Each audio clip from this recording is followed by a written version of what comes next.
Hello, everyone. It's 5:30, and 5:33, but I wanted to begin today's religion forum and make sure that we don't waste any time, and we'll get started with the programs, with tonight's program. Welcome to tonight's religion forum. My name is Babak Rahimi. I'm the director for the program of study of religion here at UCSD. Before I introduce tonight's esteemed guests, let me thank first and foremost departments of anthropology, literature, and third studies that have co-sponsored tonight's event. I should notify or let know the undergraduate students here that the program of study of religion is a dynamic program, a dynamic undergraduate program, and we do a lot of interdisciplinary courses. So in case you're interested in our program, please visit our website. In that website, you will also find an events category. And in that particular category, you'll find a list of events that we have organized for this year and next year. For the remaining months of this year, our next event is on Shakespeare and religion on November 16th. So I encourage you to attend that particular event. We'll have 3 leading Shakespearean scholars who will talk about Shakespeare and religion and its impact in modern time as well. So having said that, it is just really my sincere pleasure to introduce tonight's guests, Professor Marcel de Lima Santos. Professor de Lima Santos is Associate Professor of English Literature at Federal University of Minas Gerais, Brazil. He holds a PhD in American Studies from the University of Nottingham in England. Professor de Lima Santos has published numerous articles and books in Australia, England, Brazil, and the US, among which are the Book of Nudism, Shamanism, The Healing Word in 2007, Jim Morrison, The Shaman Poet, that was published in 2013, and The Ethnopoetics of Shamanism, which I believe was published by Palgrave in 2014. In this particular book, he deals with topics such as literature, religion, ethnopoetics, and cultural studies. Professor de Lima Santos' latest work, Ethnopoetics of Shamanism, has been described by Jerome Rothenberg, the leading scholar of ethnopoetics, as the clearest and most complete account of what some of us in the last years of the second millennium were speaking of as a new ethnopoetics that would change forever the dimensions of what we had spoken of before this as poetry and art. Whatever the final outcome of that questing, this is for now the definitive book to read as a telling of what came before and may still follow after. I should also note that Professor de Lima is a Shakespeare expert. He teaches Shakespeare at his university, and also he's a wonderful capoeira performer. So just to let you know of his very interesting background, please join me welcoming Professor to UCSD.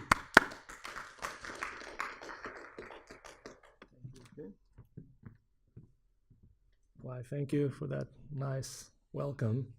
I feel very privileged and honored to be here at UCSD, and I want to thank everyone for coming, and particularly Professor Babak Rahimi for making it happen. As I said, it's an honor to have come all the way from Brazil here to talk a little bit about my research and this little book of mine. So before I start reading the paper in which I try to show a little bit of what I do, I just want to say that I'm drawn to the representations of shamans and shamanic practices and how they've evolved during the last 500 years in America, from the diabolic to the exotic to finally the spiritual and the aesthetic. And since I am not an anthropologist, I'm a literature professor. I deal not with actual field research, but actually with textual research. In fact, with a myriad of texts and commentaries that stem from the encounters between shamanic figures and Western outsiders. And it is the very liminal nature of the shamanic figure that attracts me the most. You see, the shaman himself, he incorporates a series of activities that range from medicine to politics to art to ecology, and that renders him, or her for that matter, a peculiar, not to say ambiguous nature from the very beginning. And if we take a look at the very word shaman that comes to us through the Tungusic saman, meaning conjurer or exorcist of spirits, that is very telling of how this liminal figure operates in the boundaries and borders beyond the false separations that are so dear to our Western culture, between true or false, and life and death, or primitive and civilized. So shamanism itself, that's the word, is but one more of the isms that were put together in the huge wave of structuralist thought from the second half of the 20th century onwards. And so it's very hard to define what shamanism is, apart from those structural features that were first put together by Messier Eliade in the late 50s. But I came across this groundbreaking epistemological tool from the 1960s that I feel portrays better what shamanism might be seen as, and that's what ethnopoetics is all about. You see, an attempt of inclusion of all the marginal voices, and how our Western civilization has tended to exclude all sorts of poetics that are not part of traditional Western literary discourse related to the written word. So, having said that, I think I'll move to reading the paper.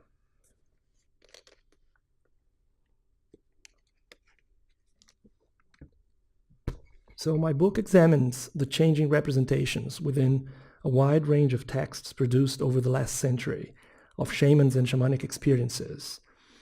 Hence, I try to demonstrate through textual references arising from the encounters between shamanic figures and Western writers, how the representations of shamanism have moved from the sphere of the diabolic to the exotic, to the spiritual and aesthetic in the Americas during the last 500 years. Shamanism is the protean phenomenon that refers to the practice of a shaman, spiritual leader of so-called primitive cultures around the world. From the Native American peoples to the Aborigines of Oceania to the African tribes, the shamanic figure makes itself present and incorporates a series of activities related to the supernatural, which range, among others, from politics to medicine, from art to ecology. In the current times of ethnic wars and racial conflicts, the figure of the shaman, the warrior of knowledge, acquires unsuspected dimensions to the Western observer. Certainly one of the most challenging individual representations of the cultural, religious, and political appropriations in the West during the last 500 years, this intriguing liminal character, symbolic of the ethnic survival of traditions that have been assimilated by the European culture of reason, incorporates, in this technological millennium that overwhelms us, the fundamental values to the survival of not a particular culture or ethnicity, but of a whole race, the human. The shaman is the healer wounded by death itself, the one able to restore the mortal evils by means of controlling the spiritual spheres to be found in the invisible forces of nature, commanded by him alone. Shaman is indeed the manifestation of the powers of mystical healing, beyond the reach of science and medicine, which cure rather than heal. The shaman acts according to the commandments of the spirits of nature. He goes to knowledge as those who go to war, willing to spill his blood in the battlefields. The shaman is the charlatan, whose delirious personality makes him believe in achieving altered states of consciousness, through which he deceives his whole community. A figure on the verge of schizophrenia, the shaman exerts his tyrannical power as he dominates the forces of nature, and thus determines the chance of whoever dares to cross his path. The very nature the very personification of the manipulation of knowledge, the shaman plants fear in the heart of those who do not share his level of command of the occult forces. The contrast between the previous paragraphs is too conspicuous to be denied, and yet it generally illustrates the typical Western representations of shamanic practices. It is precisely the interest in unfolding this paradoxical look, a hybrid of both attraction and repulse, which makes the examining of shamanism such a challenging endeavor. My conception is that shamans raise problems of representation and categorization, and are often seen and used as a repository for what is not otherwise adequately represented in a culture. The corollary is that whenever one tries to apprehend the shaman by means of one single representational form, what at first appears to be an easy run turns out to be, perhaps due to the very paradoxical nature of the shamanic figure, not so linear a path, as other forms of representation come inevitably into play. Even though the first comprehensive accounts of shamanism so named, reported mainly by naturalists and explorers among Siberian communities, appeared in the late 19th and early 20th centuries, shamanic practices have been reported in the Western world as early as the 5th century BC. It is interesting to observe that despite the similarities to be found between shamanic practice and the Dionysian Bacchanalia, wherein certain common practices take place, Greek shamanism is more closely associated with Apollo. Those ancient shamans are in fact said to have arrived in Greece coming from the north, from the land of the Hyperboreans, which is Apollo's original homeland. Among the earlier representations of shamanism in the Western world, we find through Herodotus the accounts of the Scythian poets Aristeas and Abaris. The latter's magical flight and the former's ecstatic animal transformations bear typical traces of traditional shamanic practices.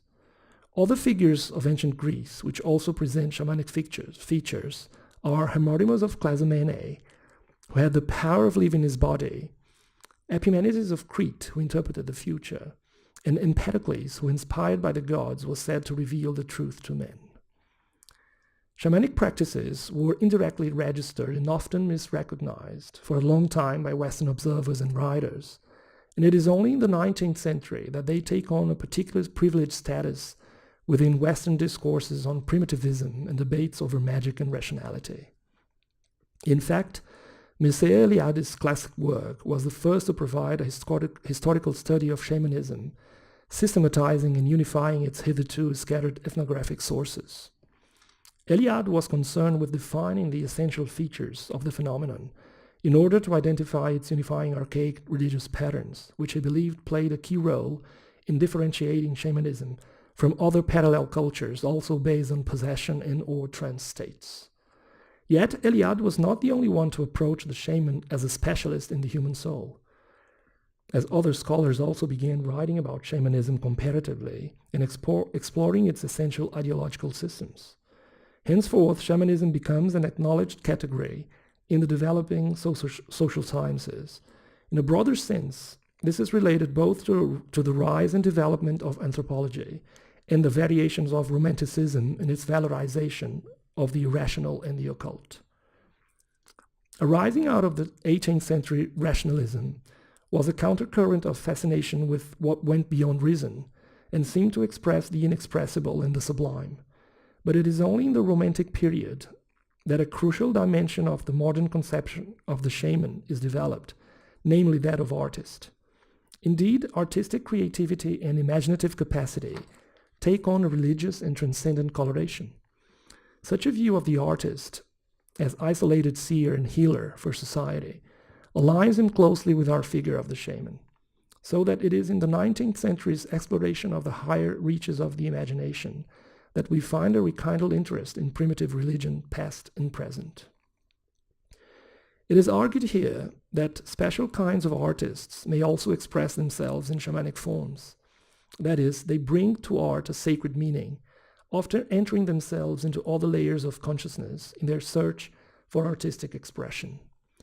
Claude Lévi-Strauss makes the connection between art and the primitive, giving it an enclave-like capacity that is present even today. Quote, "Whether one deplores or rejoices in the fact, there are still zones in which savage thought, like savage species, is relatively protected. This is the case of art, to which our civilization accords the status of a national park." Unquote. In addition, of all the artistic expressions sharing primitive roots, poetry arises as one of the closest forms to the venting of man's primal utterance. As explained by Ruth Inghines, these individuals, shamans, bring problems to the surface so that they can be dealt with, and they translate ineffable messages of the sacred into secular language. Thus, one can understand certain artistic expressions through a shamanic perspective. Western thought has long considered primitive peoples as a minor representative of literary culture because of their reliance on oral rather than written representations. Many recent poets have sought to change this view based on a new poetics that would represent more fully human cultures the world over, including those peoples whose works have been marginalized by an exclusive range of Western traditional literary culture.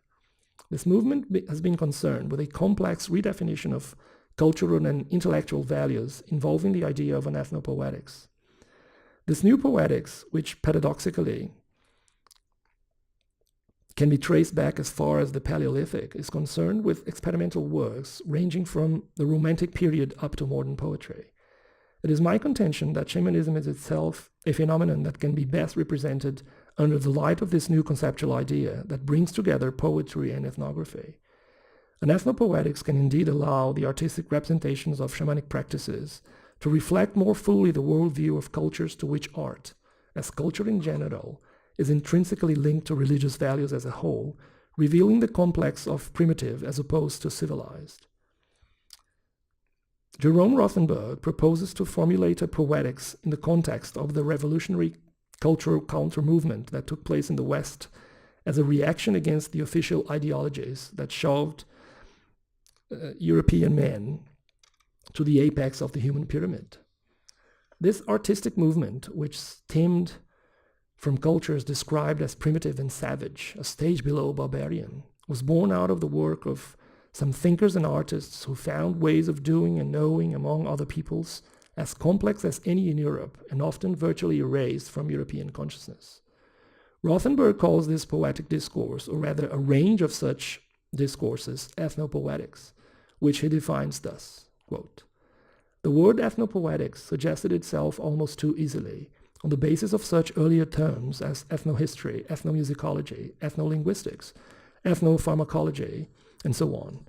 As such, it refers to a redefinition of poetry in terms of cultural specifics, with an emphasis on those alternative traditions to which the West gave names like pagan, Gentile, tribal, oral, and ethnic. In its developed form, it moved toward an exploration of creativity over the fullest human range, pursued with a regard for particularized practice as much as unified theory, and further defined in the actual discourse." Unquote. Ethnopoetics has been around for millennia and should not be confined to the modern world. As Rothenberg puts it, in being maybe as old as human consciousness itself, ethnopoetics represents a search for the primary need to know what it is to be human and to explore the human potential to the fullest. Another convergent aspect between the poetics of shamanism and ethnopoetics is their search for communal living and environmental protection.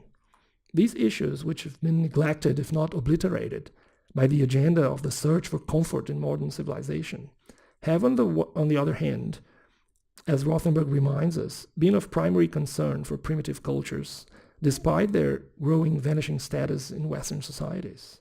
Quote, "Our belief in this regard is that a reviewing of primitive ideas of the sacred represents an attempt by poets and others to preserve and enhance primary human values against a mindless mechanization that has run past any uses it may once have had.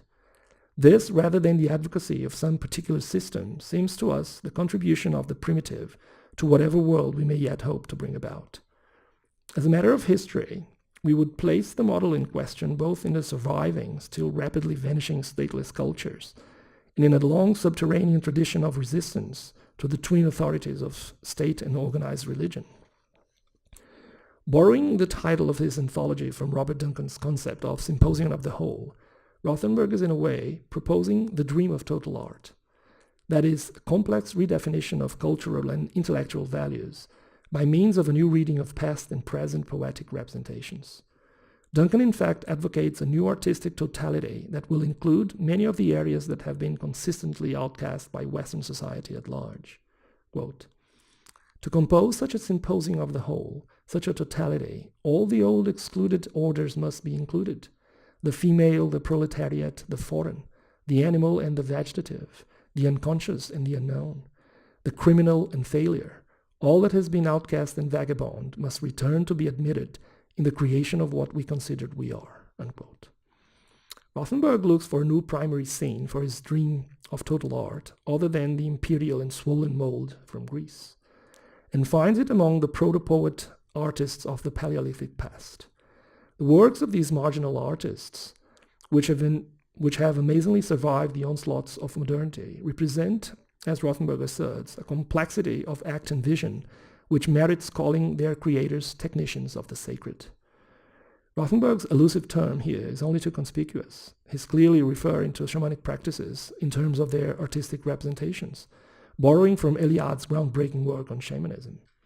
Rothenberg uses his own term as a title for a book wherein he presents a worldview range of native texts that he parallels with the writings of contemporary poets, along with his own editorial comments, providing a vast anthology of ethnopoetic material. The idea is still that of a shamanic seance, in which all the senses are summoned to perceive synesthetically.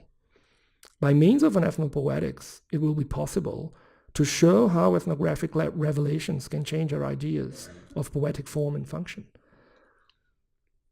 As I try to show in the texts involving Black Elk, Maria Sabina, and in those by Carlos Castaneda, the participants, as Rothenberg calls them, are not only poets, but in an age of intermediate works and genre crossovers, other artists as well, not only anthropologists and folklorists, but the indigenous poets and shamans from whom the authors often act as conduits to the world of print and text. Unquote. Apparently doomed to become a dead issue in American anthropology, the category of shamanism has resiliently endured, and not only proved its critics wrong, but also engendered a multidisciplinary industry among writers and others interested in the practices of the ancient healers. As Jane Atkinson points out, Clifford Geertz was among the crucial critical voices on shamanism, as he deemed it one of those desiccated and insipid categories by means of which ethnographers devitalized their data. Along with R.F. Spencer, who consigned it to a disciplinary dustbin, and also Michael Taussig, for whom shamanism was nothing but a made-up modern Western category, an artful reification of disparate practices, residues of long-established myths intermingled with politics of academic departments. Atkinson makes it clear that despite such recent dismissals, the study of shamanism from the 1980s on has witnessed a resurgence, some call it a renaissance, in scholarship. I'll move now to the case of a Lakota shaman, Black Elk, the Ogallala holy man that was first brought to the public eye by John G. Neihart in the early 1930s with the publication of Black Elk Speaks.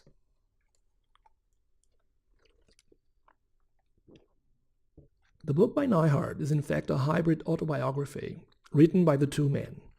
It accounts for the main events of Black Elk's life, from the depiction of his early childhood's spiritual vision, which gave him shamanic powers and made him a leader among his people, to the very disintegration of that vision and the massacre of his people at Wounded Knee in 1890. For more than 30 years, Black Elk Speaks remained relatively untouched by the large American public, and despite some favorable reviews, it was a commercial failure.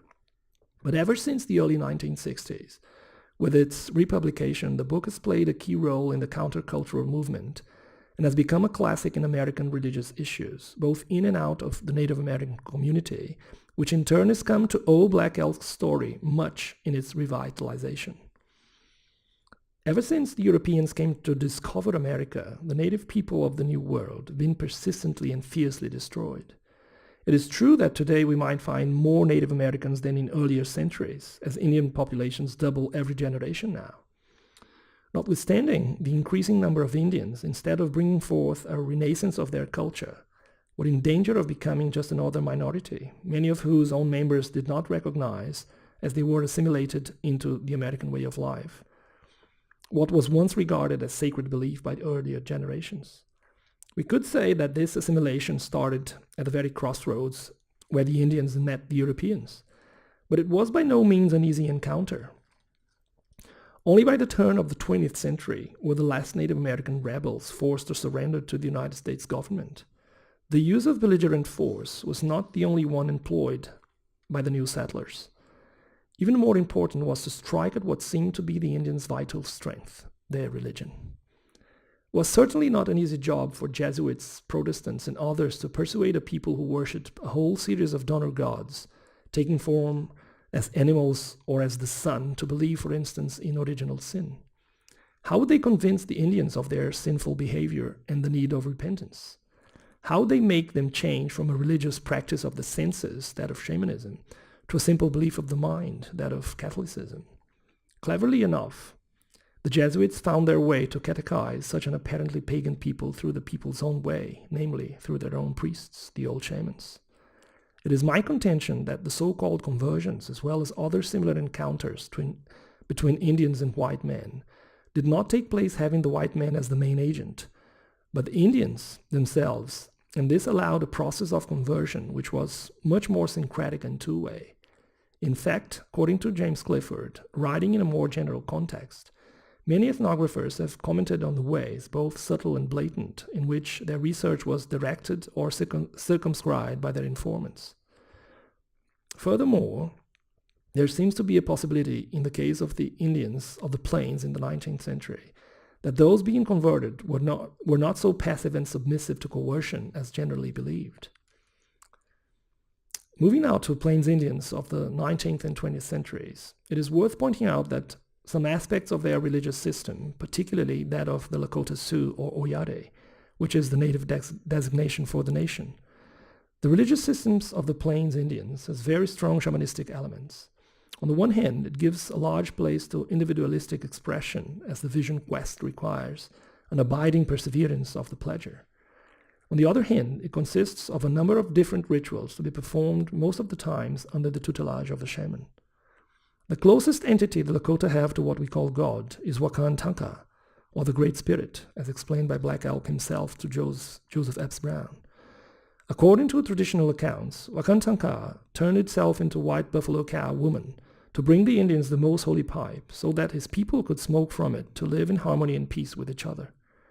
The pipe certainly occupies a central position in their ritual practices, and it is used in the most important ones, such as the sweat lodge, a purification ritual for healing, the vision quest, an individual spiritual pursuit, the Uwipi, a calling of the spirits ceremony, in the sun dance, or Wasipi Wakan, a more complex communal ritual involving sacrifice, redistribution of wealth, and visionary experiences. We should bear in mind that it is almost impossible to talk about such a system in isolation, because the reservation period brought about significant changes concerning not only religion, but also social and cultural disruption. In order to maintain their identity against the pressure of the dominant culture, they had to cope with, from then on, Native American Indians. After two of their main cultural practices were gone, namely war and the buffalo hunt, clung to that which told them of things which were their own, ritual practice. It is also worth mentioning that although religion is considered by Western observers as being a separate entity from culture, it is not quite the same with the Indians. As Clyde Haller puts it, in the old Lakota system, religion was woven into the fabric of culture. Traditional religion is purely a product of the reservation period, during which the sun dance, once the central Lakota religious ritual, became the central ritual of traditional Lakota religion.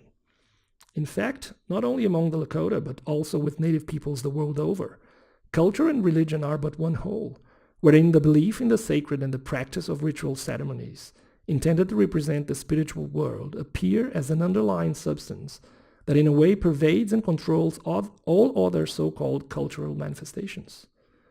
This whole complex of ritual practices was under pressure with the changes in way of life brought about by the white man's presence. The destruction of traditional patterns and corresponding decline in relevance of some ceremonies set the scene of the Plains Indians of the 19th century. By 1872, the churches obtained direct control over the reservations, as the United States government decided on reform programs in order to solve the Indian problem. Instead of eliminating Indians, as the army had been doing, the program would focus on eliminating Indianness. As stated by Haller, quote, "The whites regarded it as obvious that if all Indians were fully assimilated, the Indian problem would disappear, since their proposal was essentially to replace genocide with cultural genocide. Repression of the native religion and its priesthood was an obvious strategy. The missionaries in the field, who confronted the task of civilizing and Christianizing the Indians, had struggled for years against traditional culture and the medicine men, whose influence and interests were necessarily opposed to the missionaries." Unquote. One of those men who became catechists after having spent their previous religious life as healers and or weather magicians was Black Elk. John Neihardt published the book arising out of his encounter with Black Elk in 1932. In order to overcome the linguistic barriers of his undertaking, Neihart's interviews with Black Elk were translated by the latter's son Benjamin and transcribed by the poet's daughters Hilda and Enid. For more than 20 years, Neihart's book was almost ignored, but during the 60s revolutionary countercultural years, it became a success and has probably become the most read book on American Indians ever since. Then it was taken by the general public for another 20 years as a mythical narrative, an authentic and elegiac account of a dying culture, the true story of the last holy man of the Oglala. Even though the public reception remained the same, an important scholarly shift occurred when in 1984, Raymond Demale published the original transcripts taken down by Neihart's daughter and after Black Elk's son translated his words from Lakota to English. Demale's book revealed that what Neihardt had written was not always what Elk had said, and much of it had been changed by Neihardt, himself a poet, in order to give his book a romantic and elegiac narrative, which was not necessarily Black Elk's. After that, not only Elk's account, but also his entire life, became a highly scrutinized subject. The importance of Black Elk was, first and foremost, a religious leader of his people in contemporary American cultures, led some scholars to consider him the greatest religious thinkers yet produced by native North America. Yet, who did not avoid the challenging situation encountered by his people at their often gruesome cultural crossroads and responded to the same challenges personally and intellectually. The significant role occupied by Black Elk Speaks today in America reflects Black Elk's religious authority within American culture. We can also say that this authoritative position belongs to Black Elk's people at large, that is, Native Americans, who've been regarded by contemporary society as repositories of spiritual insight and environmental responsibility. Ever since the 1960s, the figure of Black Elk has emerged as an icon for Native American revitalization.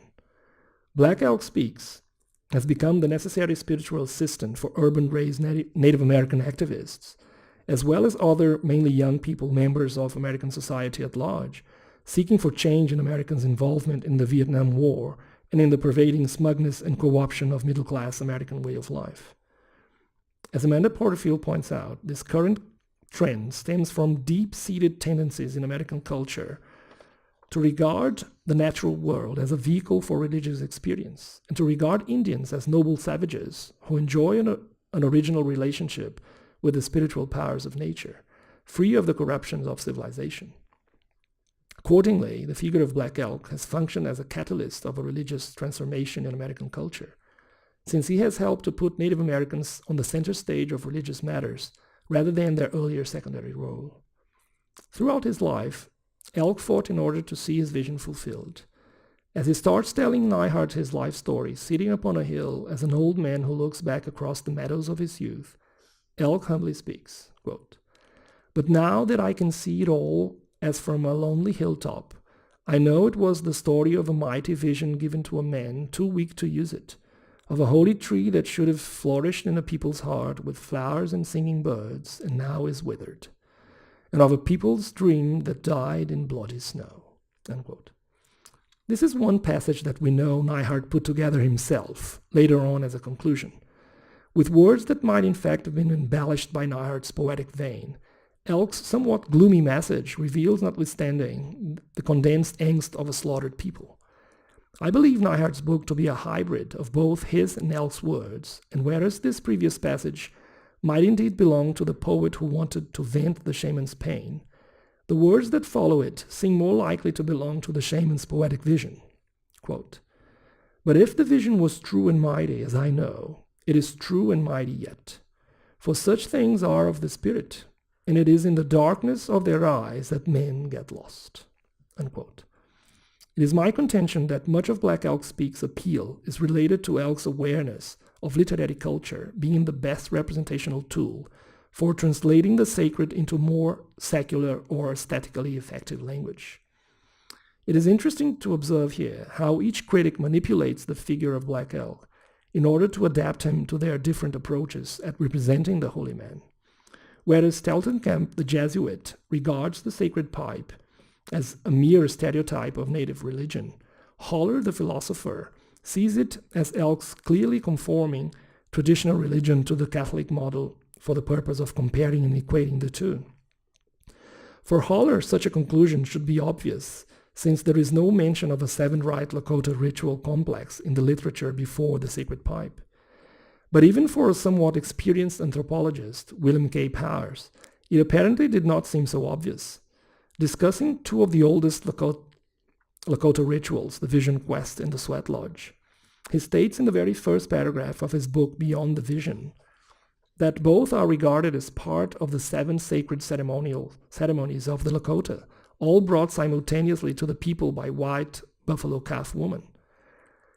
Whether Steltenkamp himself failed at separating the wheat from the chaff, or Powers was treating Black Elk as his own source for authentic Sioux religion rather than a Sioux Christian composite, therefore basing his findings on literary rather than ethnographic sources, or Haller's incomplete interpretation was based on a single foundational concept of Elk's several-leveled worldview, it seems that the more accurately each one of these writers tried to represent Black Elk, the more evasive the shamanic figure appears under the light of their respective theories. Shaman, priest, fraud. My point here is to say that Elk was a bit of everything. He can be found in both Neihart's and Brown's visionary portrayal and in Steltenkamp's urge to represent his Catholic prestige. Chosen by the Jesuits because it previously walked on the road of visionary insight of Indian religious practice, the holy man was then to step on another path, that of Catholic belief. Having taken part in both the last period of freedom among the Native Americans in the third quarter of the 19th century and in the cultural transformations brought by the white man's increasingly dominant presence at the turn of the century, Black Elk was the vivid presence of those changing times. Overall, it seems that Black Elk's vision was accomplished, that his belief in the power of the mythic road was not shaken, that his fear of not being able to lead his people to better days did not come true, in the sense that he was, after all, able to bring their cultural and religious tradition to a much wider public than he would ever have imagined during his lifetime. In spite of all the different representations of his words and actions by the white man, it appears as if Black Elk had it all planned, as if he could anticipate in all his plain thought, though clairvoyant wisdom, the entire future debate his message would yield one day. As he once cleverly remarked, as if answering the questions above, quote, "It's like a dog who gets so hungry at times it goes out and gets all sorts of bones. Even if they're dry and rotted, he carries them back to the house and just piles them up stinking. That's the way it is with people. They like to hear and speak harsh words all the time in all places." Unquote. Had the Nebraska poet not met the Ogallala shaman during the summer of 1930, we would have probably been left without the whole debate generated by the encounter between those two intriguing figures at the crossroads of such different though convergent worlds. All in all, Black Elk's dialogue with Neihart's could be seen as the primary seed from which a copious tree would flower. Ever since, other similarly uncanny encounters have yielded some controversial dialogues between both different cultural perspective and divergent forms of representation. Figures like James R. Walker, Carlos Castaneda, Michael Harner, and others, who have not only encountered but also crossed the boundaries of a so-called magical reality, are the living links of the ongoing debates that develop the contrast and continuities between magic, religion, and rationality.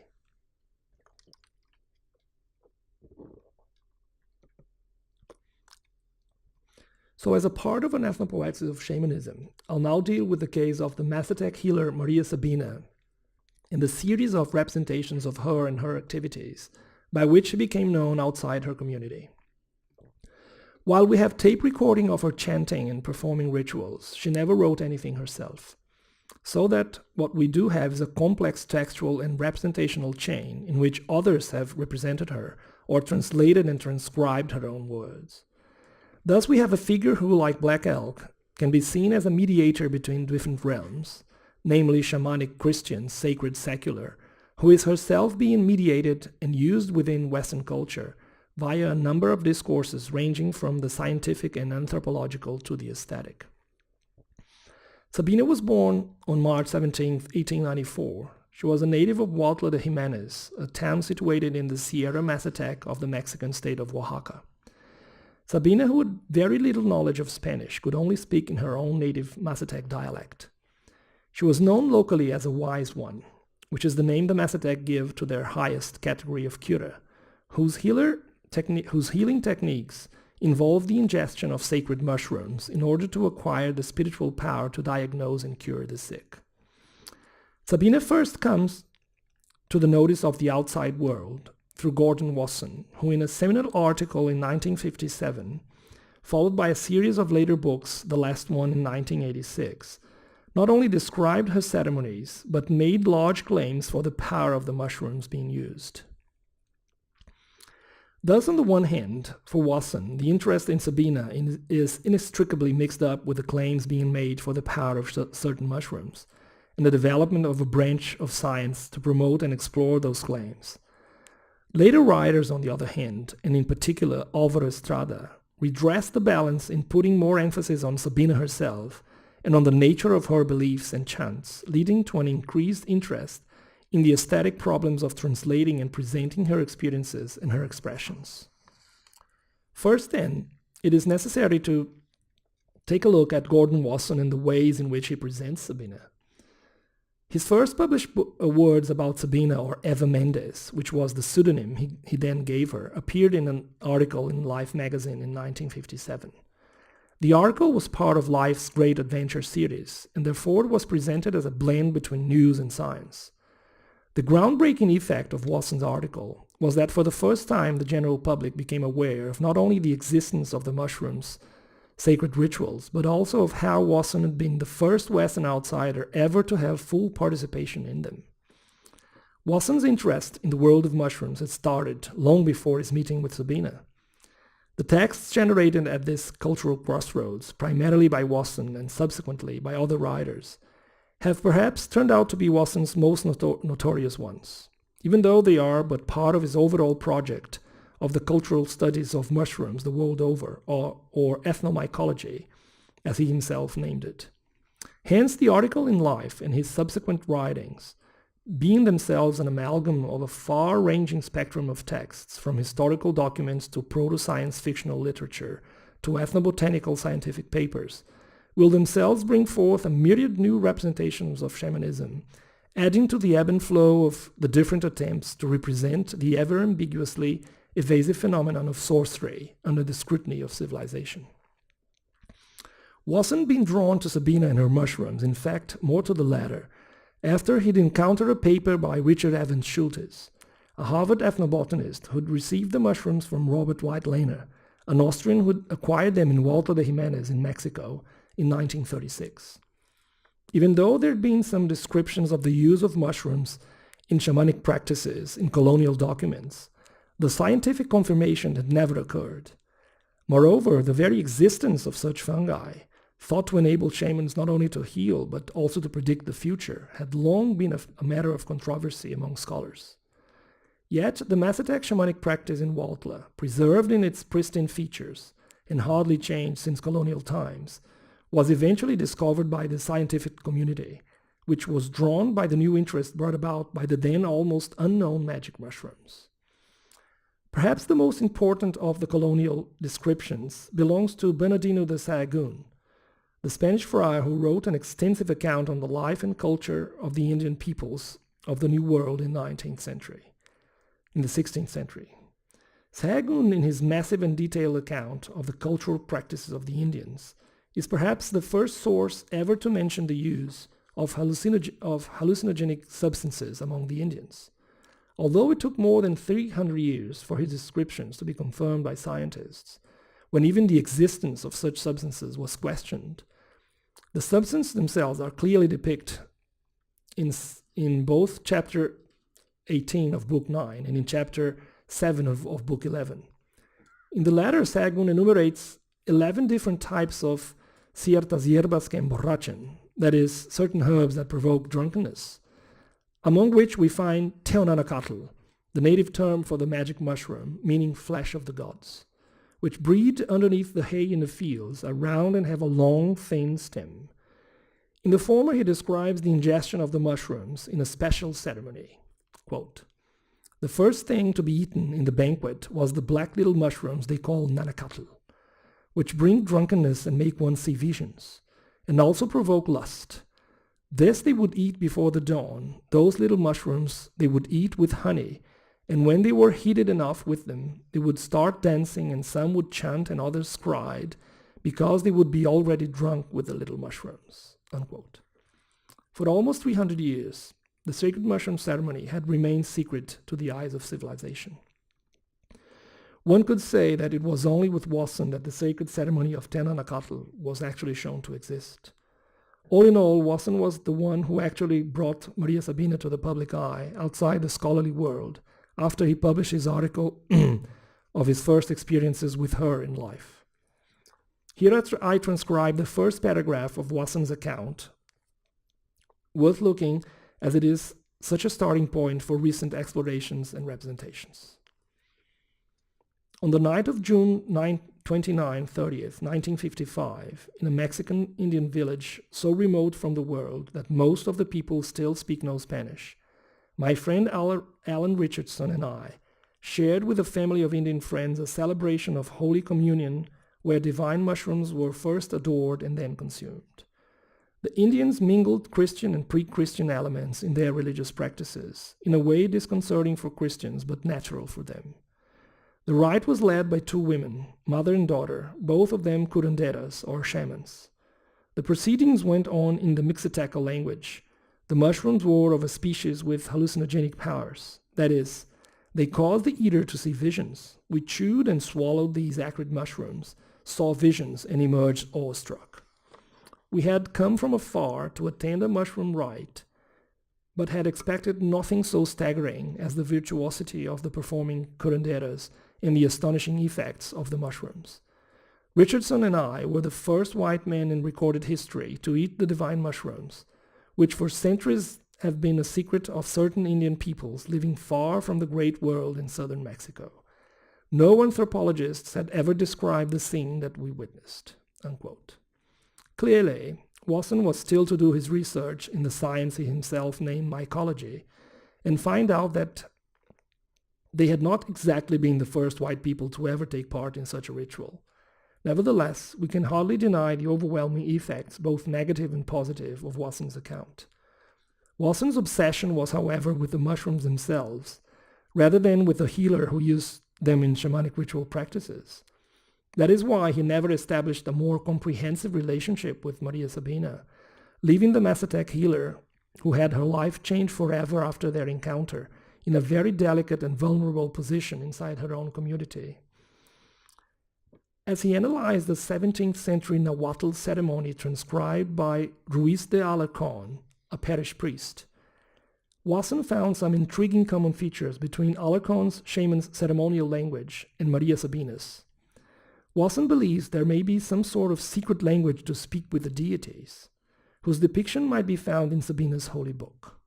In Alarcón's account, there's a word list of the formulas used by the Nahuatl thaumaturge as he addresses his gods that is quite similar to what Wasson recorded when he attended Sabina's performance. Wasson tells of a particular common feature when Sabina, as she recites a long chant about her powers, repeats again and again in Mazatec, here in Spanish, as it is shown in Wasson's book, soy más que hombre, that is, I am more than human. Likewise, Alarcon's Nahuatl also expresses the same feeling as he states, amo netzo, amo nitlopalo, that is, I am more than human, I am not human. Interestingly enough, Alarcon's informants also mention a book, as he refers to it in Nahuatl, Amoxtili, in which there are descriptions of divine deeds among the Nahua and the Mixtecs. Just as Sabina could not have read from the magical book, Wasson believes to be a fount of mystical lore, being illiterate, Alarcon's informants could have had no access to such work, as they were not part of the Maya's elite, to which the pictographic writings about the doings of the gods among the Nahua and Mixtecs belonged. All in all, it appears as if these shamans' ability to get into other levels of perception, that is, to achieve other layers of consciousness, bears features of not only the loss of their psychic balance, as Eliade puts it, diving into worlds beyond the grasp of words, but also of the gain of mystical knowledge, albeit as part of the whole shamanistic technique, through a very special combination of words in the form of poems and chants. According to Henry Moon, in Mazatec tradition, it is said that the mushrooms speak, which is obviously an anthropomorphization of the natural world. The shamans who eat them, the mushrooms, their function is to speak. They are the speakers who chant and sing the truth. They are the oral poets of their people, the doctors of the word. They who tell what is wrong and how to remedy it, the seers and oracles, the ones possessed by the voice. It is the voice of the mushrooms that makes itself heard through the shamans in the form of poetic chants, and it reveals the meanings of life in an over-articulate flow of consciousness. As explained by Eliade, the shaman's adventures in the other world, the ordeals that he undergoes in his ecstatic descents below and ascents to the sky, suggests the adventures of the figures in popular tales and the heroes of epic literature. Literary narrative dealing with underworld journeys as well as with supernatural events, typical of epic and heroic tales as those by Virgil, Dante, Shakespeare, and Milton, are borrowings from shamanic narratives which describe the shaman's spiritual ecstatic journeys. Probably a large number of epic subjects or motifs, as well as many characters, images, and cliches of epic literature, are and finally of ecstatic origin, borrowed from the narratives of shamans, their journeys into the superhuman worlds. Eliade goes on to say that poetic inspiration itself finds a parallel in shamanic practices. The shaman's preparation for entering the spiritual world suggests the same mystical freedom that pervades poetic creation. It still remains an act of perfect spiritual freedom. Poetry remakes and prolongs language, that is, the creation of a personal universe, of a completely closed world. The purest poetic act seems to recreate language from an inner experience that, like the ecstasy or the religious inspiration of primitives, reveals the essence of things. It is from such linguistic creations, made possible by pre-ecstatic inspiration, that the secret language of the mystics and the traditional allegorical language later crystallize. Thus we can say that this secret language with which the shaman summons the spiritual beings parallels, if not originates, the inner experience that will be translated into poetry. The epitome of the possessed artist, the shaman brings about the subtlest form of human expression in artistic ecstasy, like the poet who is possessed by an uncontrollable desire to express what he understands not. Maria Sabina sings about what cannot be taught, about that which is beyond the grasp of reason and can only be experienced as a whole by a synesthetic perception of the senses.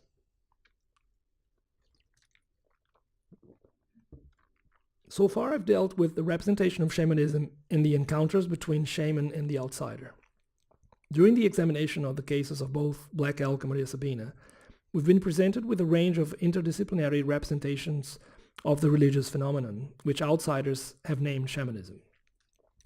We get to know these figures by the account of the white, literate other, but also through their own narrative, albeit written by someone else, by means of their autobiographies. We're dealing here with texts that do not quite fit any traditional representational form. In fact, we are still to find out what these strange texts really are and how we should read them due to their cross-disciplinary nature, which brings about a narrative that has both scientific and literary characteristics. After all, these texts represent dialogues between the subjective voice of the author and that of the native author, but they eventually appear to us as subjective monologues, wherein the voice of the other, despite its underlying presence, is ultimately submerged into the voice of the author, although it could be seen as being precisely the other way around. In spite of all the controversy generated by the works of Neihardt and Wasson, to name the main representatives of the two cases seen so far, there seems to be little doubt of the physical existence of Nicholas Black Elk and Maria Sabina.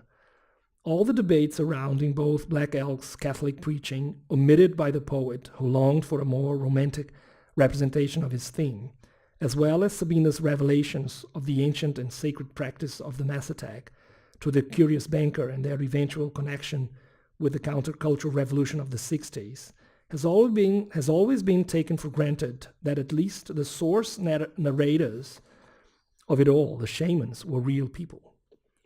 That is not the case with my next object of scrutiny to be presented now. Perhaps the most controversial of them all, the encounter between Carlos Castaneda and the Yaqui Indian Don Juan Matus, apart from generating even more controversy than the previous cases, has been regarded in itself as fictional, in that there was no encounter at all between the anthropologist and the Indian.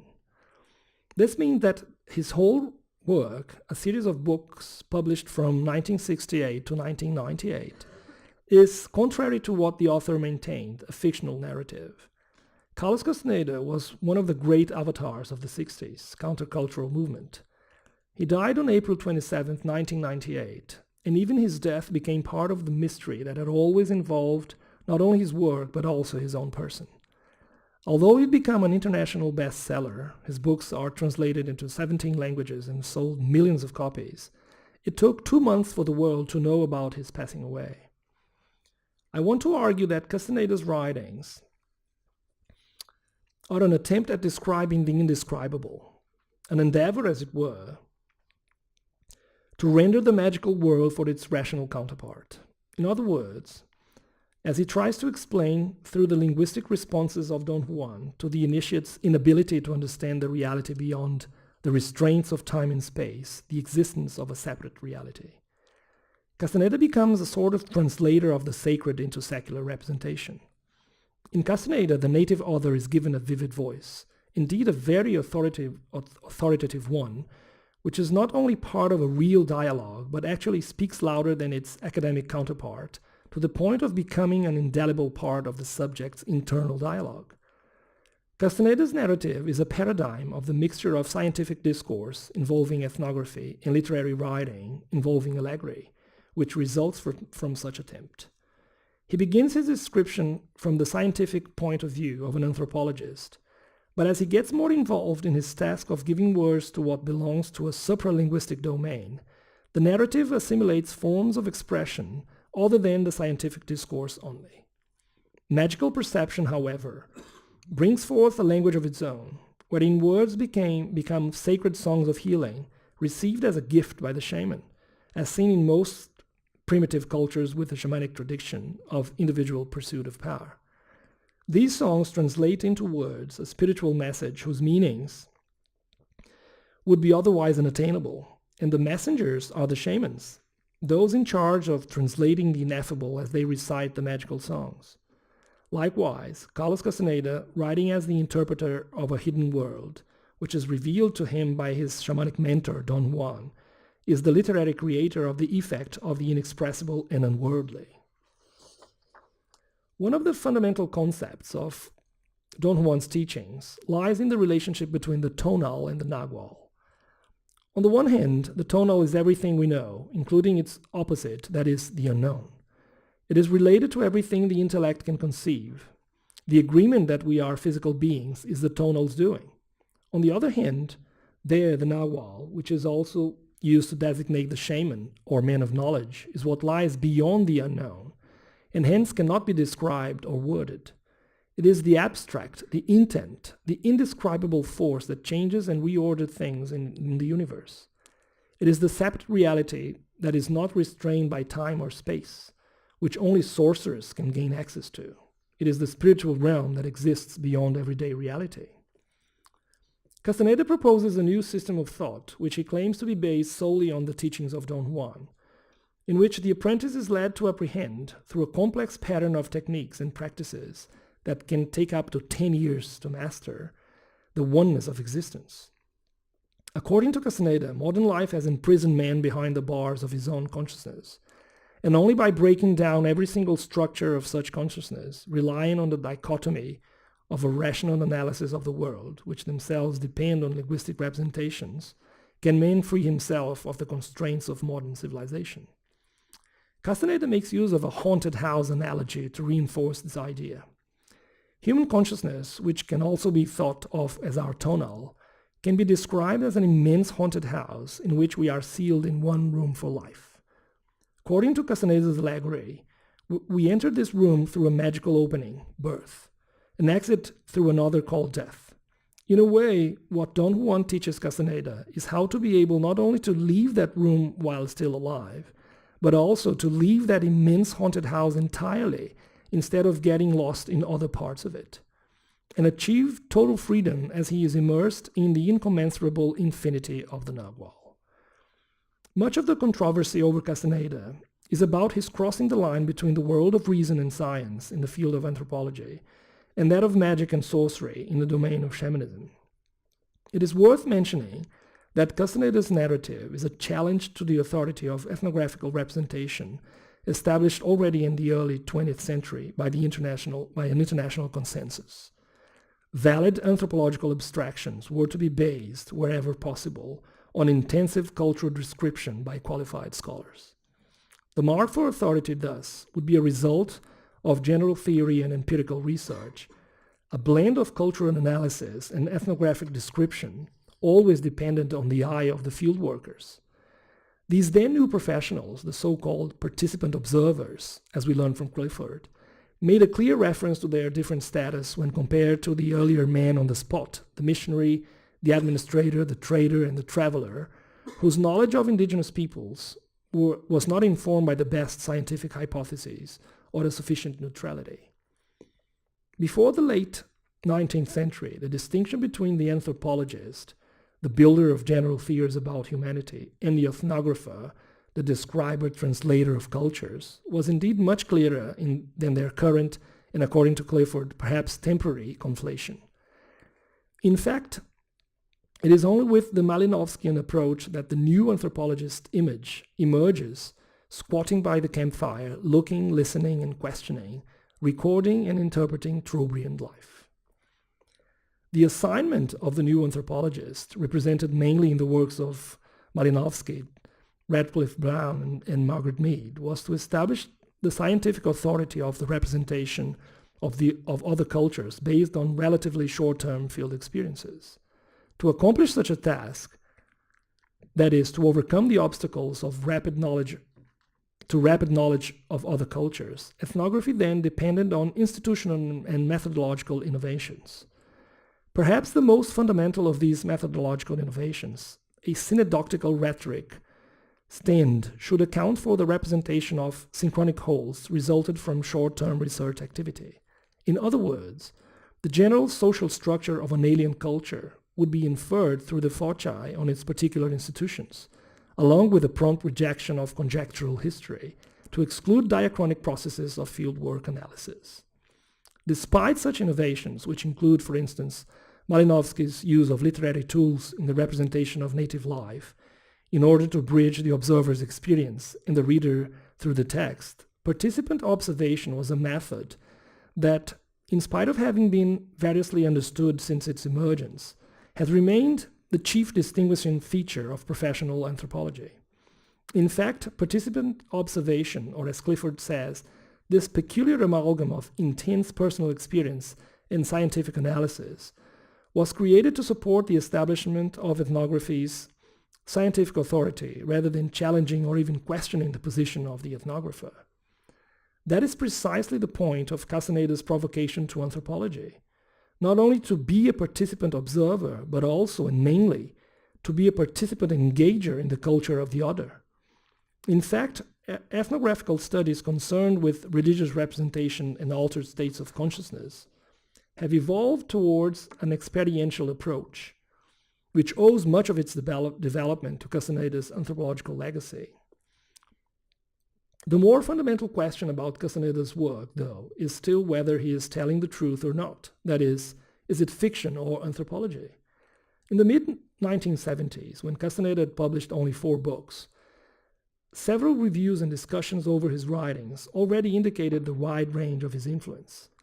Castaneda's books were generally seen as ethnography for almost 10 years, albeit viewed by some anthropologists with distrust, without being seriously disputed.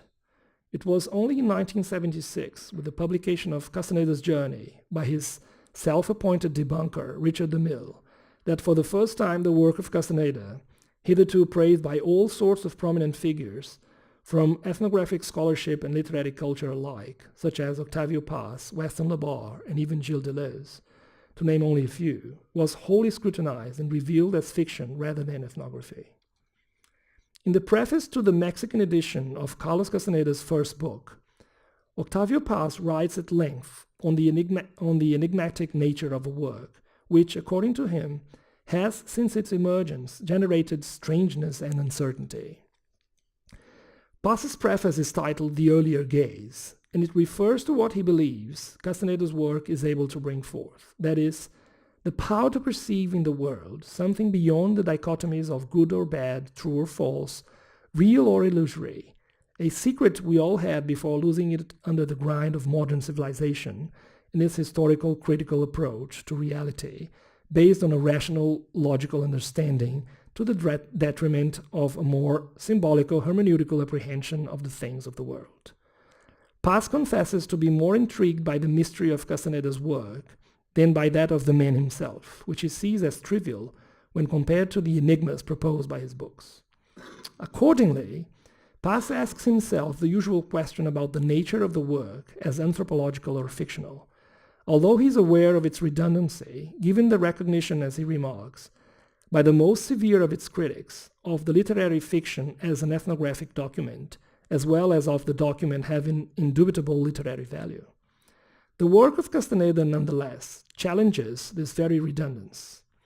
If Castaneda's books are a work of literary fiction, they are so in a very strange way. Its theme is the defeat of anthropology and the victory of magic. If they are works of anthropology, their theme cannot be the less strange. The vengeance of the anthropological object, a wizard, upon the anthropologist, until it turns him into a sorcerer, anti-anthropology.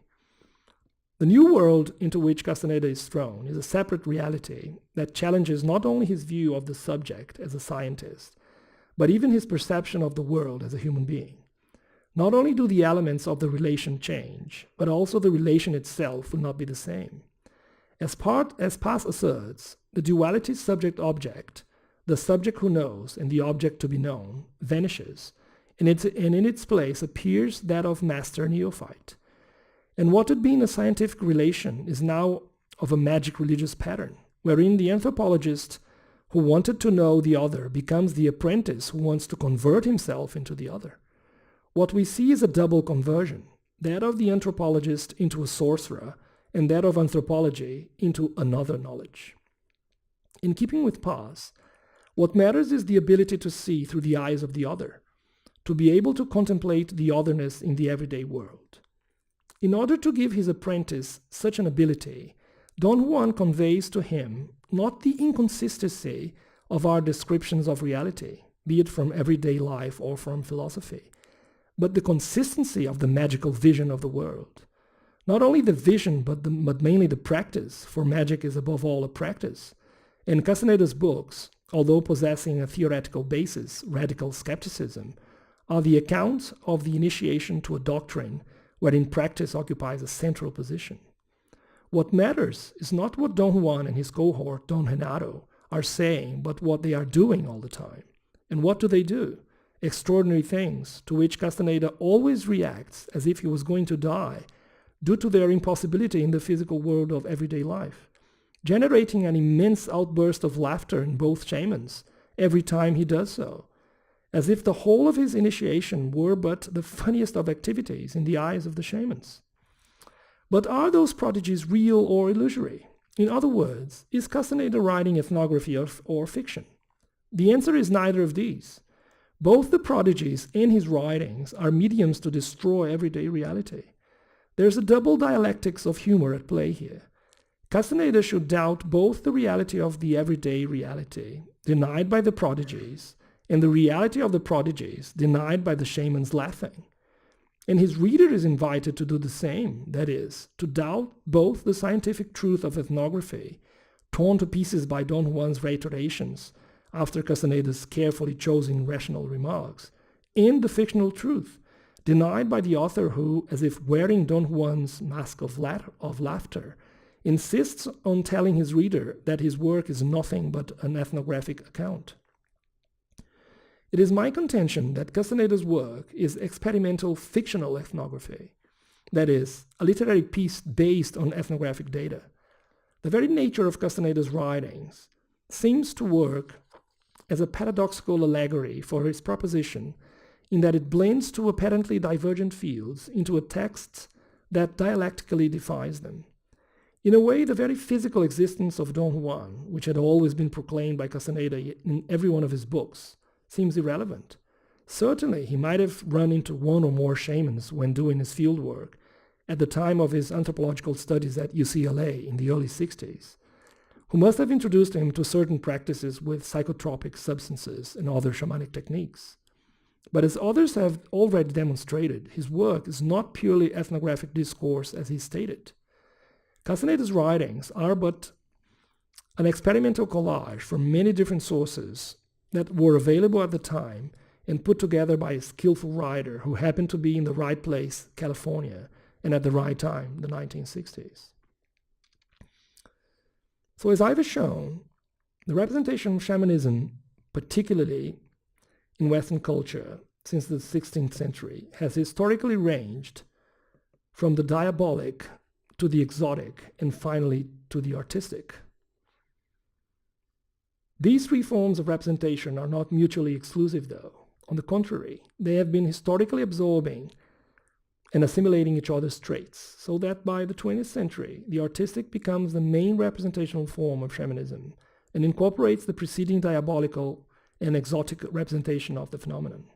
Thus, these three cases can be seen as part of this latter stage of representation of shamanism, that is, the artistic, in which an ethnopoetic range of discourses becomes the repository of an ongoing debate over magic, religion, and rationality. Black Elk syncretism, like that of Maria Sabina, appears to be the native response to the ominous prospect of acculturation. Their role as mediators of culture and of translators of the unknown has indeed generated a strong debate over Western conceptions of magic, religion, and rationality. Carlos Castaneda, whose Don Juan can be seen as the allegorical heir of a tradition our Western culture has adamantly denied, has undermined the false separations between art and life through his persuasive blend of science and literature.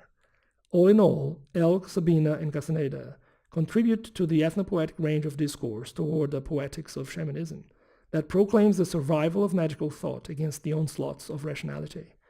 The continuity of magical thought, albeit in very different forms of representation, has to rely on the amalgam of religious and cultural practices.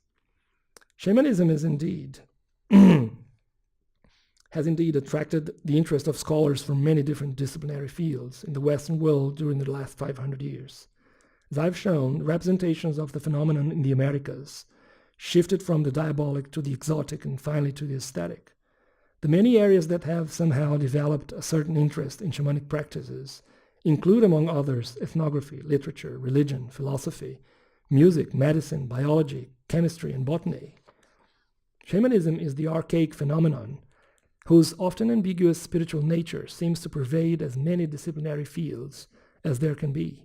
Indeed, the presence of shamanism has not only challenged and unfolded unknown traits of these disciplines, it has also been of chief importance in connecting some of them and establishing new areas of study, which are based on cross-cultural disciplinary encounters such as ethnopoetics, ethnobotany, ethnomusicology, etc. Nevertheless, in spite of an increasingly scholarly interest in shamanism, it still remains a marginal phenomenon in terms of mainstream Western culture and ideology.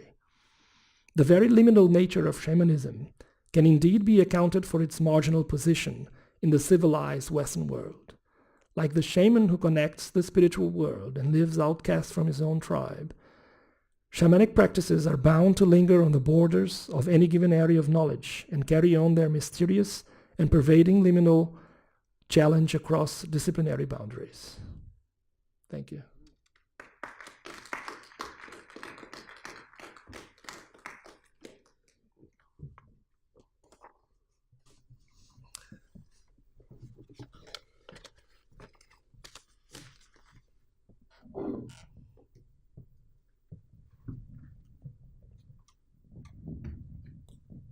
Okay. Thank you. Thank you very much for a very informative, innovative talk. I should mention also that it very much reflects what the essence of this book is about. Now, my role here is perhaps to throw you a question, to confuse you, hopefully. And afterwards, we'll move to the audience and we have some questions for the audience. Now, my question is, with relations to not just specifically to the history of shamanism as an academic category, but also the way it has quote unquote evolved since the late 19th century, when we see the rise of social science, especially the rise of anthropology, which is at the heart of your story, the way it emerged in late 19th century Europe and of course in North America, and eventually the way it defined shamanism as something, well, we could go back even obviously before 19th century, the diabolic aspect of description of it, to the exotic, and eventually to the aesthetic that we get in the second half of the 20th century, particularly in the 1960s. You know, we mentioned Castaneda, and more important, 1980s and 90s, where we get the decolonization of anthropology and ethnography. Now, this interesting long process has been a venture in discursive transformations, discursive transformation of religion per se. Your work comes obviously in the 1990s and 2000s, that's where you're doing your research. Where do you, as a critical scholarly, from a position of a critically scholarly background, where do you come in this long tradition of trying to describe and understand shamanism in critical or non-critical way? Where does your work, this particular book, can be situated within this long history of trying to discursively construct or understand shamanism? And I mention this because your work is fascinating, because it's not the kind of typical ethnographic work on the field. It's really a different kind of field work. It's a field work within a large discourse. It's a discursive field work. So I guess what I want to see is the element of positionality here. Where do you see yourself as a scholar within this complicated field of discourses? Thank you. Well, as I said before, I'm not an anthropologist. I'm a literature professor. So my fieldwork is actually textual fieldwork. Mm-hmm.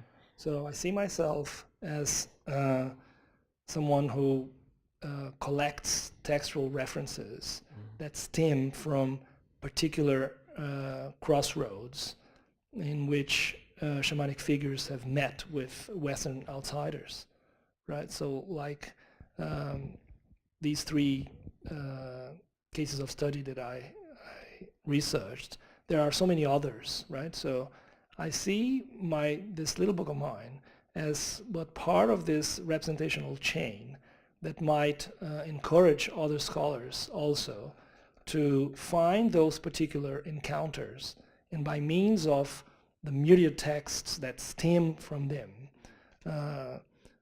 also try to somehow find the necessary tools to try to come to terms with representing such a difficult phenomenon to put down into words.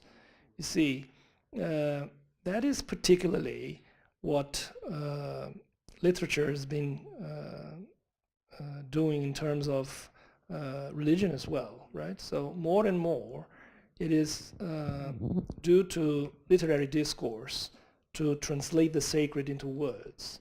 So as of the Romantic ideal onwards, I suppose, the imagination itself has become the realm in which these ineffable messages of the sacred are translated into words, right?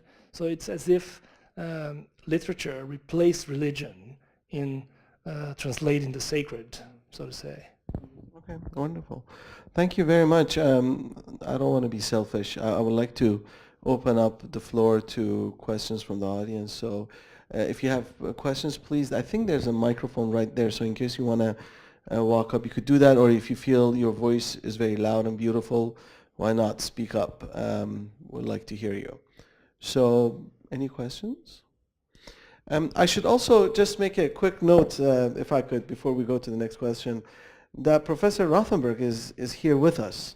And I wanted to acknowledge that it's a major pleasure for Professor Rothenberg be here, given the fact he used to not only teach here, but you mentioned his work, and of course, we had an in-depth discussion of it. So it's a very interesting privilege for all of us. So, Definitely. but anyway, please, if any questions. Yes, Professor Marcel Henoff, who's also a member of the literature department here at UCSD. So we have not so much. No, my training is in anthropology, so philosophy and anthropology. So literature is just like shamanism for you is I wouldn't say marginal, but or for the Western culture in general. You are from Brazil, so you probably know Viveiros de Castro. Yes, definitely. Okay, and so and Philippe Descola, the Beyond Nature and Culture. And so the question of shamanism in the anthropological perspective now has taken a completely new turn with the idea that there are different type of approaches of what we call the world, the world we perceive, the world we make, which part of us, which is, so what is interesting, for instance, in Descola description, what he called animism, the ontology of animism, is that relation between human and non-human is not just between the visible and the invisible, but it's a continuity of interiorities, and the difference are physical. While in the modern world, what he called naturalist, is the opposite.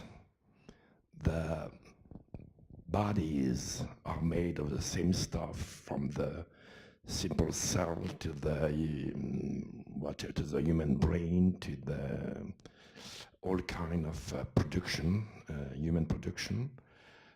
But what is different is are the interiorities. So is shamanism in that sense is interesting because it represents this type of relation between human and non-human, which totemism is another type of ontology, or the world of analogy. So I would say that shamanism now in this new anthropology as a kind of new status is a kind of philosophy per se. So is interesting to see this new development. So I don't know if you have anything to say about that, if it's something you have worked on, or is still whatever a possibility you have not yet. When I say yet, it doesn't mean that you have to. But what do you think of that? Yes, I think Viveiros de Castro, that's the one you mentioned. He's a very famous scholar in Brazilian anthropology, and I think worldwide as well. And I agree. I think that there's a new road for shamanic studies to be unfolded, and that stems from not only Vivero de Castro's work, but from scholars that have taken on these multidisciplinary approaches to shamanism, which I believe are the only ways to actually try to represent the phenomenon. I think, as I explained, the more you try to see it under one dimensional epistemological tool, the more you fail to apprehend it. So all sorts of multidisciplinary approaches would be needed in order to have a glimpse at what these travelers of the underworld or of other worlds have to say eventually. Okay. Any other questions? Yeah, I was wondering whether you ever followed through with something like a fieldwork experience. I mean, you know, did you go into the field? For myself, I was finally encouraged. Well, two things. My wife is an anthropologist, and I was introduced to a anthropologist and sometime poet. He was very good on the question of primitive and civilized, Stanley Diamond, you know, who could not stand the fact that when I was putting together the first book, Technicians of the Sacred, you know, I had not gone into the field. He said, you know, you're doing all of this library work, you must go out to the field. And we did, you know, and there were things that developed from that. I was not making a study, you know, but I was looking for poetry, you know, largely through songs and narratives, you know, and interested in the way these things were told and retold and sung and newly recreated as new songs. And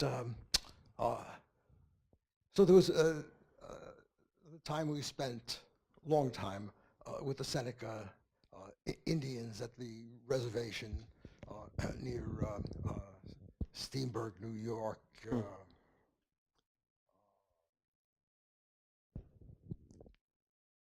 But we went also to visit Maria Sabina.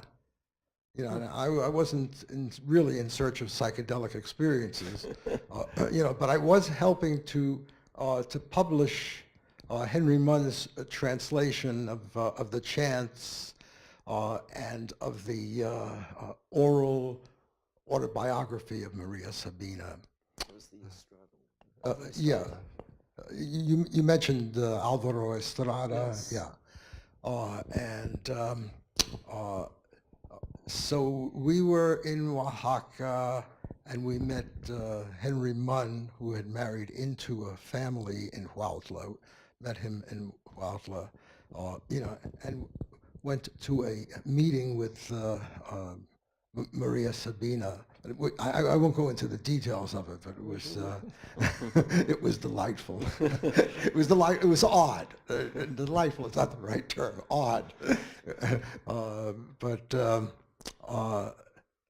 Yeah, and you know, my observation. You know, one thing that struck me as very curious is that, and I think some misunderstanding there was that you know, after we had spoken for a while and shared cigarettes and. She offered to sell us a velada ceremony. And we weren't buying, partly because we were scheduled to observe another ceremony later.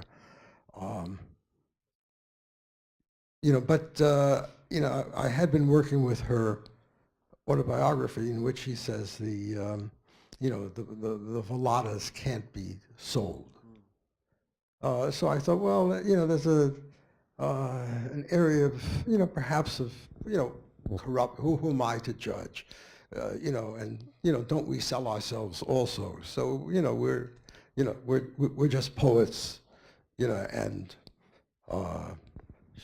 she's a shaman poet, um, uh, and but it was interesting to meet her, a very unprepossessing older woman. There was nothing spooky or haunted. There was no witch-like quality about her. And the velada that we did witness was that Henry's father-in-law was in for a cure, so it was a curing ceremony, and it was a male shaman. Now, one of the things that that I learned there is that we had taken the songs, the chants of Maria Sabina to be a kind of unique poetic expression, particularly that refrain that runs through it, where she identifies herself as one kind of woman, another kind of woman. I'm a governor woman, I'm a priestess woman, I'm a moon woman, I'm a river woman, going through that. But this was a male shaman, but Henry Munn translated, some of his songs. And he also came into the refrain, I'm a governor man, I'm a, much like Maria Sabina, but I don't know Mazatec or ceremonial Mazatec, but that was something that I always thought should be further explored. The context. We had the one example coming out of that of Maria Sabina, but there was, the other shaman. So there was a whole, tradition of song. And, something came to her in visions. She describes in the autobiography, extraordinary, vision in adolescence. And she speaks of this recurring when she goes into trance or whatever it is, when she takes the mushrooms, for curing, but also, and this is interesting, feeds the mushrooms to the other the one she's curing. And in our case, all who were present, our shaman passed the mushrooms around. So anyway, why am I going That on must about have this? been a very interesting experience. The fact that the mushrooms were consumed, that must have been a very interesting experience, being on the field. But I think this is. Yeah, the shaman gave me a very small portion. Oh, small, by the okay. way. That's so interesting. And it's probably, I don't know if this male shaman was younger than Sabina, probably, and if it's been influenced by her own chants. That's possible. But what we do know is that assimilation of shamanic techniques and practices and artistic representations have been around for ages. And Anne Waldman, the Canadian poet, herself published a wide variety of fast-speaking woman. Exactly, fast-speaking woman. And also Camilo José Cela, the Nobel laureate, the Spanish poet, also published a volume of poetry in which he sort of attacks Maria Sabina for having, as you said, sold her soul to capitalism, so to say. But I think she was more of a victim in that case, since she was stripped naked by Wasson, who couldn't care less about herself and only cared about his own quest in the mushroom world. So in a way, she really faced some hard times, both out and in her own community, right? Allegedly, once her story was out, she was summoned by the high priests of her community, and she would have been dismissed of her shamanistic powers. So for a while, when she got back after this adventure that she underwent with Wasson, she found her house burned down. So it mustn't have been easy for her, and I suppose that's why she ended up selling veladas, right, as the one you witnessed. But I've had my share as well of field experiences, mostly in Colombia, in the Colombian Amazon, and not with mushroom. There are no mushrooms there, but with yaje, right? So I haven't written about that because, as I said, I'm not an anthropologist, but certainly that's helped me move out of the library, as you said, and all the theoretical framework that comes with it, to a more subjective experience as a participant observer as well. So certainly, I think it's worth doing once you want to get a grasp, a more comprehensive grasp of the object of study, you know. Next question, Professor Richard Cohen, and then we'll move to Razwan. Okay. Yeah. I guess I have two questions. The first is a little bit textual. During this talk, you were speaking. I guess it was during the Maria segment, and you used the phrase "the mushrooms speak," such that the mushrooms have agency and intelligence, and you characterized that as an anthropomorphization. And I'm trying to sort of make sense of this idea of ethnopoetics. And it would seem to me, from what little I know, and what little I know is what I've heard from you, that within the paradigm of ethnopoetics, mushrooms should be able to speak. And that they shouldn't be reduced to being I guess, a mouthpiece for human psyche or human desire. But in fact, they should be able to have their own agency within a larger psycho-spiritual reality. So I'm just wondering whether or not there is a place for mushrooms speaking and for the natural world having intelligence. And by intelligence, I don't necessarily mean discursive intelligence, and speaking doesn't necessarily mean verbal speaking, but nevertheless that these vegetal realities have an integrity that is different than our reality, yet nevertheless has a kind of solidity and mystery to them that give them that kind of integrity. Yeah, I think so. Yeah, in fact, in Sabina's chants, she becomes one with the mushroom, and she refers to herself in the third person, as if she was referring to somebody else, which is the mushroom eventually, right? So I think that goes very much in accordance to what Marcel had said before, right? And this confluence between the vegetable and the animal kingdom. And there's a very interesting theory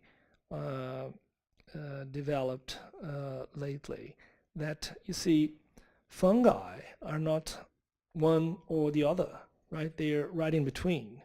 And the advent of language itself is an unsolved mystery in linguistics, right?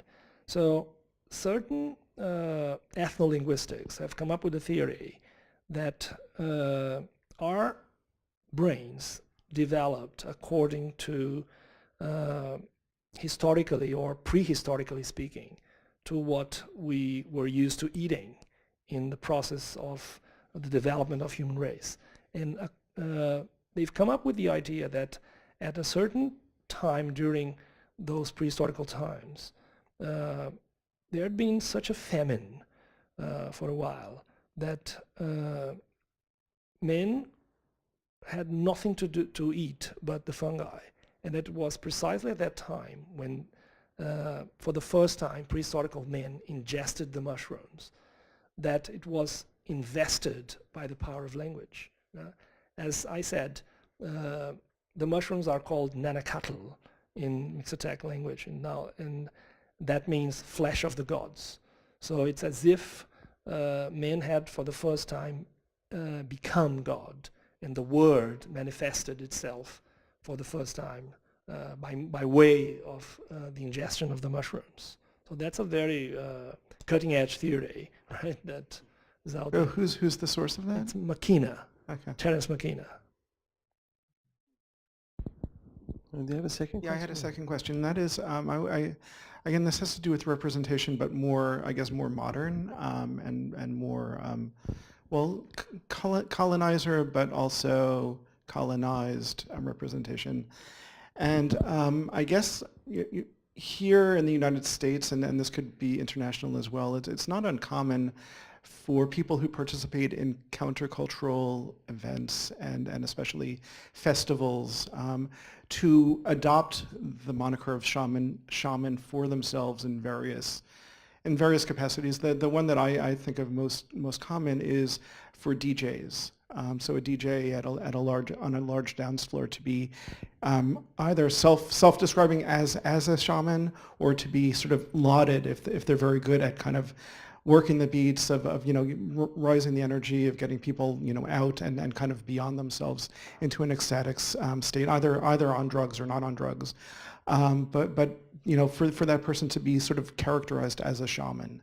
And I'm just wondering, that's happening here in California or happening over in Nevada, and not in other places. And so I'm just wondering how that representation of the shaman, again, among, if you will, upper middle class white DJs, how that kind of works for you within your larger study of this representation. Yes, strictly speaking, from a traditional point of view, that's not possible at all. But you see, there's this movement called neo-shamanism. I think that is part of that concept of these particular figures that have assimilated certain shamanic techniques and certain altered states of consciousness that enable them to somehow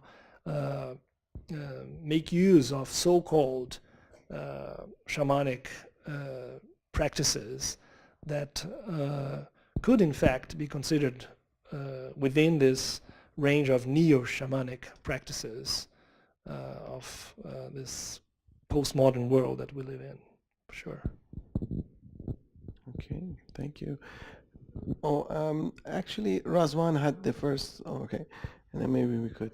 Thinking about microphones, I just wanted to mention that Sure. Michael Harner, who you mentioned at one point, in fact claimed, that he had trained as a shaman, but that he was giving instructions to how to have shamanic experiences or go on shamanic journeys. I mean, he wrote books about how you did shamanic journeys. So it was like everybody could become a shaman, or at least, Eventually, maybe. Yes, it may be a little unfair to him, but this whole systemization of leading people through these techniques of shamanism seemed a little presumptuous, I thought. But anyway. Yeah, I think Harner's The Way of the Shaman was a seminal work in terms of neo-shamanism, since he proposes to teach to the largest of audiences how to become a shaman, right, by way of fasting and ingestion of hallucinogenics. And he actually, I think, was very much influenced by Castaneda by then. So he actually teaches some sort of Don Juan practices that we now know are not exactly based on field work. Yeah. Well, no, I was just going to say that I thought maybe the fact that Harner was picking up his shamanic experiences in South America where you really do have groups of people who, you know, partake in psychotropics, and you know, although there's always a leader, that might have influenced him to think about the democratization of the role of the shaman, Certainly, or yeah. something like that. Absolutely. Yeah, I just going to say, in Henry Munn's translations of the Maria Sabina chants, he focuses, there's a little sort of quotative particle, so, in Mazatec. And Henry translates that throughout as says. Because in effect it's, you know, it indicates that it's somebody else's voice. So part of the mushrooms speaking, I mean, the mushrooms are giving her language, but language is also given to her by the principal ones that she sees in her first vision sitting behind the table. There's different ways that you know, that comes to her. You know, but so you know, after most of the statements, if you take the words of the songs as statements, so says, and you know, it's not he says, it's not she says, it's not it says, it's just says, you know, and one takes it, she takes it, you know, that, or is that merely Henry Munn's interpretation? You know, that it's the mushrooms that are speaking through her. There's an article of Deleuze called "On the Superiority of Anglo-American Literature," in which he praises, amongst many other authors of literatures in English, Castaneda himself. So that's in a dialogues with Claire Pernay. But I think that the shaman operates in many different areas that our own culture has taken for granted as separate entities, which stem from the very emergence of the Platonic Republic. You see, in order for the philosopher to rise as the voice of truth, the poet had to be banned. So ever since Plato banned the poet because he was possessed by furor poeticus, I think, like I quoted Levi-Strauss, our Western civilization has conceded artistic representation the status of a national park. So we tend to separate all of these categories because we cannot stand ultimately that Apollo and Dionysus, to use Nietzschean terms, are but one and the same. So in order to erect Apollo as the god of truth and of light, we had to sweep under the carpet all sorts of Dionysian artistic, jubilant musical representations ever since. So the shaman is this figure that by ways of, say, ethnopoetic representations of Carlos Castaneda, for instance, somehow deconstruct these false separations. And he's truly, of course, this is a very romantic idea of the shaman as this liminal figure, but he is ultimately a figure that incorporates a series of activities because he is part of a culture in which religion, culture itself, art, are all one into the social fabric, as opposed to our own Western culture, in which if you want to see art, you have to go to what Levi-Strauss called the national park. So you have to go to a museum, you have to go to a movie theater, you have to go to an exhibition, etc. In these so-called primitive communities, there's no such thing, you see. So that's why the shaman, he is a political figure. He is the artist. He is the medicine man. He is but one in the community, because that community operates in such a way that enables him to incorporate so many activities. So I don't know if...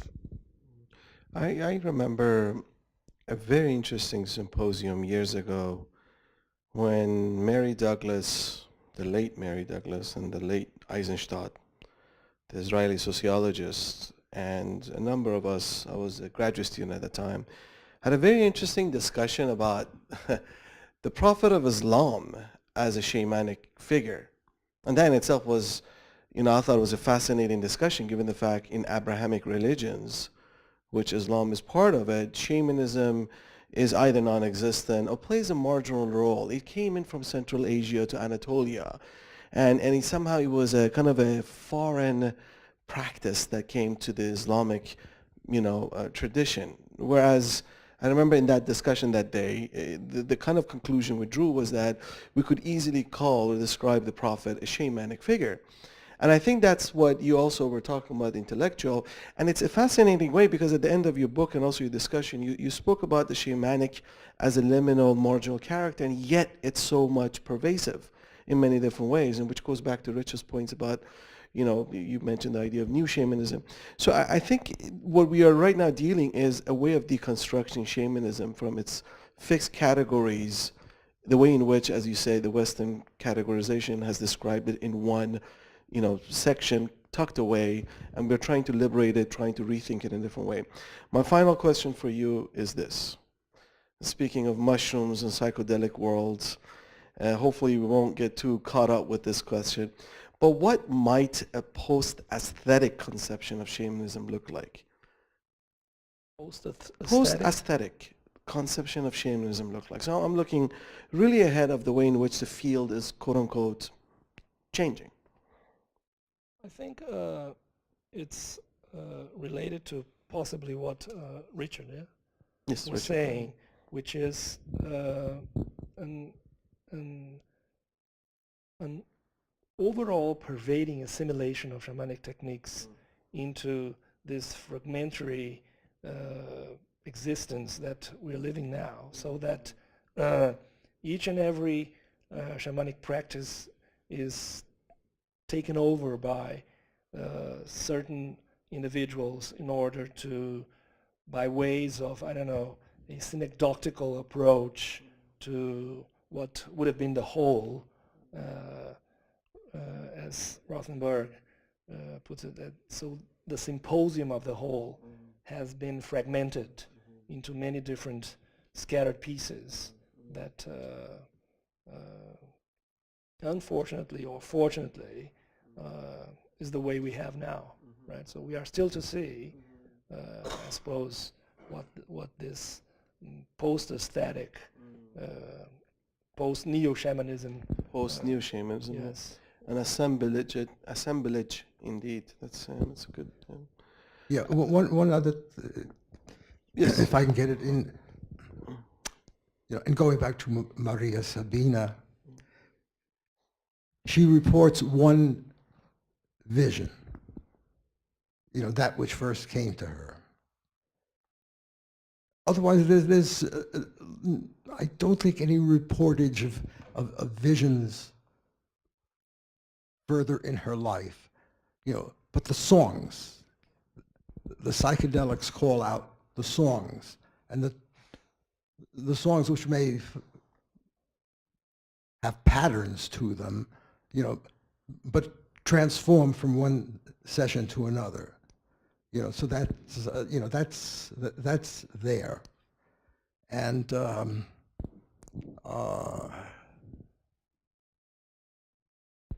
it's language, and she specifically identifies the power with language, and she says, unless Alvaro Estrada or Henry Munn says it for her, I cure with language. And that means she cures with whatever it is that says for her the words that come out in the songs. And that's the poetry of Maria Sabina. So the Mexican poet Homero Arichis, calls her one of Mexico's great 20th century poets. Mhm. Yes. Yeah, I think that's the whole idea behind healing itself, right?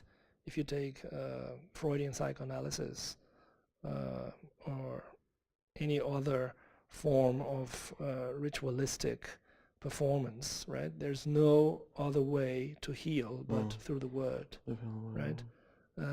If you keep whatever you have inside, it will kill you. And if you find ways to put it out, it will eventually soothe your pain, so to say. So I think healing has always been linked to wording, and Sabina is just the pristine example of that. Yeah, but here the difference from the Freudian use of language healing is that the patient speaks. And with Maria Sabina and other shamans, the shaman The shaman speaks. Huh? Yes, certainly. or something speaks Yeah, through Through the him or shaman. her. yeah.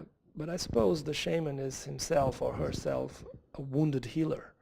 And it is by way of his chanting that he finds healing for himself before singing for the patient. So I think it's John Halifax that first coined that term, the wounded healer. I think that's part of the whole process of being aware that it is only by ways of healing oneself that one can heal others. Thank you so much. Thank you so much. We Welcome. have to end tonight's talk, but I want to thank you so much for traveling from Brazil, joining us here at UCSD, giving us so much shamanistic knowledge Thank you very on much. shamanism. Thank you so much. Thank you. Thank you everyone for coming. Thank you.